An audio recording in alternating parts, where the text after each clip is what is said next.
Every so often, a person comes along who is almost larger than life. Such was the case with James Dean.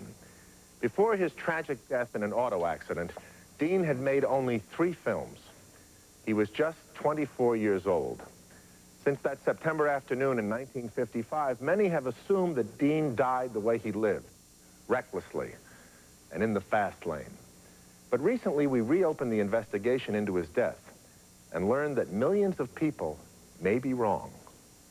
On the afternoon of September 30th, 1955, James Dean and his mechanic left Los Angeles on a trip to a Monterey road race that Dean planned to enter. He was driving a brand new Porsche Spyder, a rare high-performance sports car. Dean's spirits were typically high. Yeah, he would have been terribly at home today. He loved to upset the apple cart. He loved to fly in the face of the establishment. There were not people who were that critical, that cynical. He was way out of his time. Dean was being followed to the races by producer Bill Hickman and photographer Sanford Roth. I know. Hey, there you are. Where you guys been, huh? I've been in your dust about 5 miles back. Well, what are you expecting when you're driving a hunk of bolts like that? Where'd you learn to drive anyway? Granny school of driving? Jimmy, let's get some pictures, okay? Okay, let's do it. All Let's right. get it. Sandy, get one of him by himself with the car. Here we go. Oh, leaping lizard for you, the monster. Come on, Ralphie boy, my #1 master mechanic on the scene. Come on, my man. I'll make the car run for this man. This is the one. This is the one. Okay, hey, get in here. Get in here. Come on. Okay, Why don't you be a boys? part of this show? Sure thing. Proud to be a part of this number here, all right? All right, all right. Guys all ready? Come on, let's go. All right, here we are. Yee! Hey, I got one more for you. In a short career captured through thousands of photographs, this was the last picture ever taken of James Dean. At approximately 5:15 p.m., the group got back on the road. As Dean neared the intersection of Highway 41 and 466 near Paso Robles, a Ford driven by a local resident was heading in the opposite direction. The sun was low on the horizon. The 2 vehicles approached the intersection from opposite directions. Then the Ford turned in front of Dean's Porsche.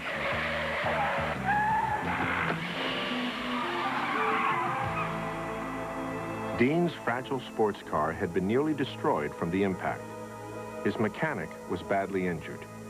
The driver of the Ford, though shaken, was uninjured. And James Dean was dead.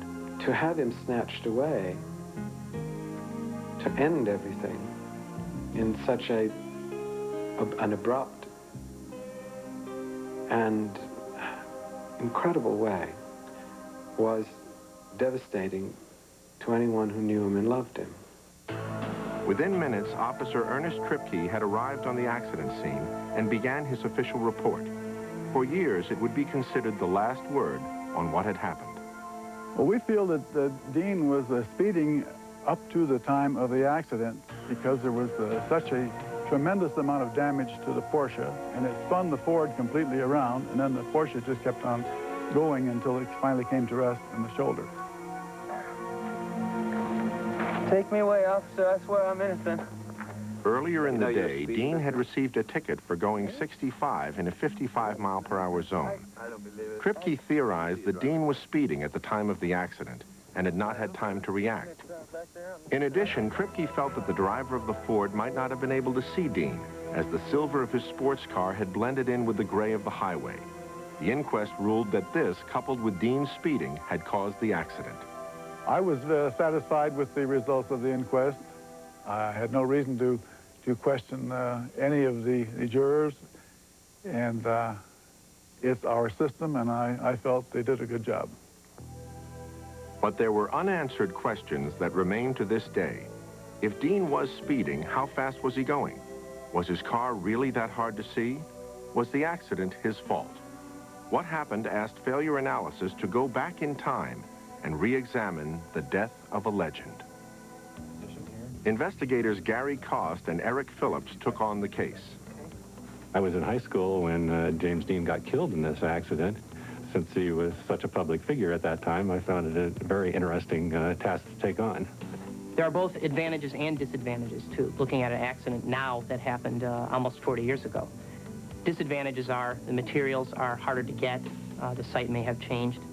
The advantages are that we can apply techniques for visualizing the accident that weren't even conceivable back in 1955.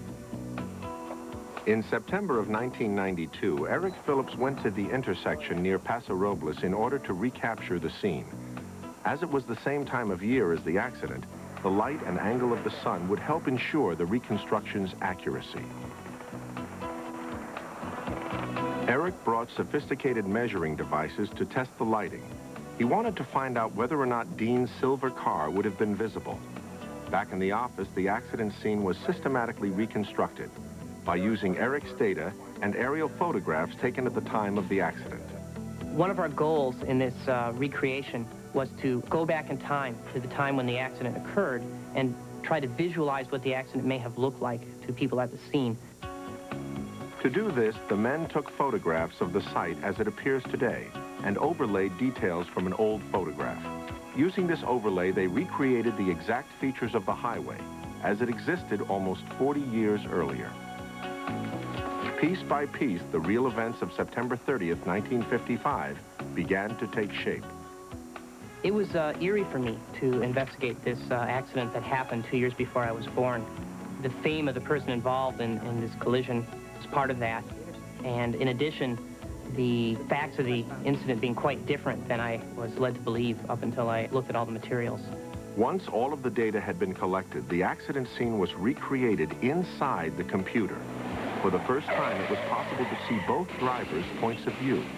This is what James Dean may have seen as he entered the intersection. This is what the driver of the Ford might have seen.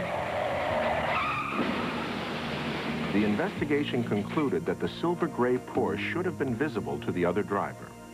There was no visual obstruction, and there was sufficient contrast and light available to have seen the Porsche for more than a half a mile away. Through their computer simulations, the men were also able to collide the vehicles over and over again until they wound up where they were in the real accident. Their actual speeds were then determined.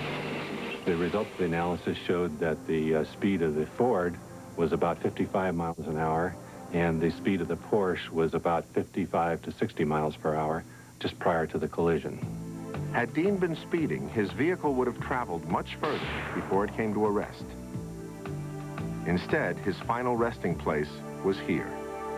Which indicates to us that the speed was much closer to the 55 miles an hour that our computer runs corroborate.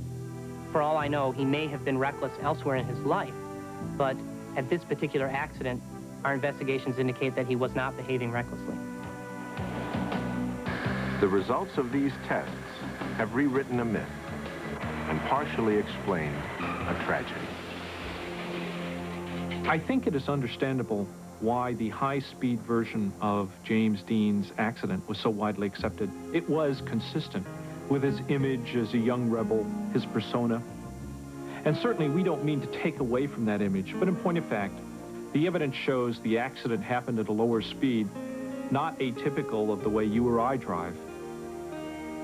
Though James Dean may have lived in the fast lane, his death was just an accident, a needless tragedy that strangely has given him a sort of immortality.